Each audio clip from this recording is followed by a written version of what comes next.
Well, my name's Jake Holland. I attend St. Bede's College, somewhere in Bentley, from memory, and I like to look into the problems with video games.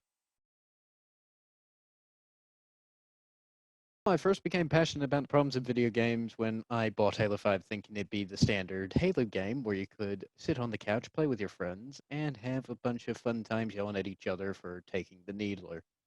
But no, they removed split screen, added in loot boxes, which made progression a whole lot more random and a whole lot longer.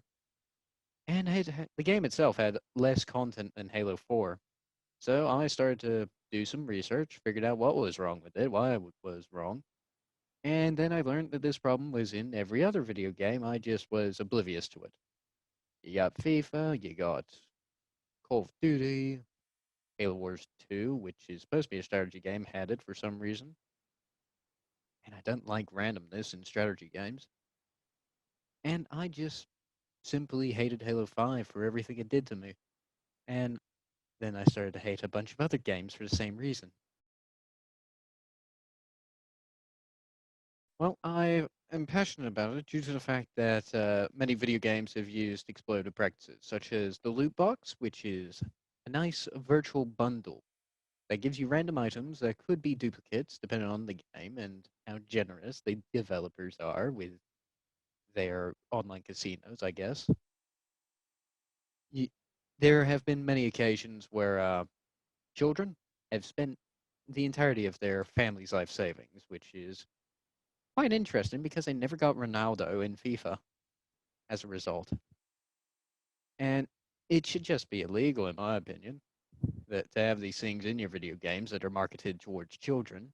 So I've been following the topic to make sure I just don't buy any games with these sorts of things. But due to the fact that it's now so prevalent in the gaming industry, sometimes I have to buy games that have these things. Well, many parents are just completely oblivious to many of the problems of the video game industry because, well, if I were to use the internet terms, they're just boomers, I guess. There's just many things that they are completely knowledgeless about. There's the systems of online gambling that are putting games to bore you unless you pay extra money. You already pay $100 for the game, and then they put you in a very long grind unless you pay even more, which is just ridiculous. For example, games like FIFA and NBA 2K are made with loot boxes built into the progression system and are boring unless you fork out hundreds, if not thousands, of dollars, leading to children developing gambling addictions at a young age with their parents' credit cards. And there's been many cases where children get their hands on their parents' credit card number and all that, and the company, they spend their family's life savings, and the companies, depending on which one you get, refuse to actually refund it. And according to some experts at the University of York, the prevalence of loot boxes has been continuing to grow within video games from something like 4% of all the popular video games to 71% in the past 9 years. Now, this report's a few years old, so you'd expect it to be more by now. The most recent and popular video game, called Valorant, contains an anti-cheat system that is constantly turned on as long as your computer is turned on. It has admin level access to your computer and constantly monitors everything your computer does. Not to mention the fact that the system is always on and will affect the performance of your computer due to the fact it's always on.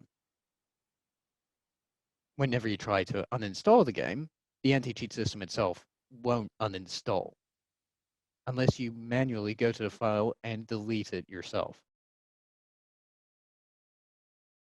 Games in general, there's many cases of companies making patents of systems made to frustrate players into paying extra.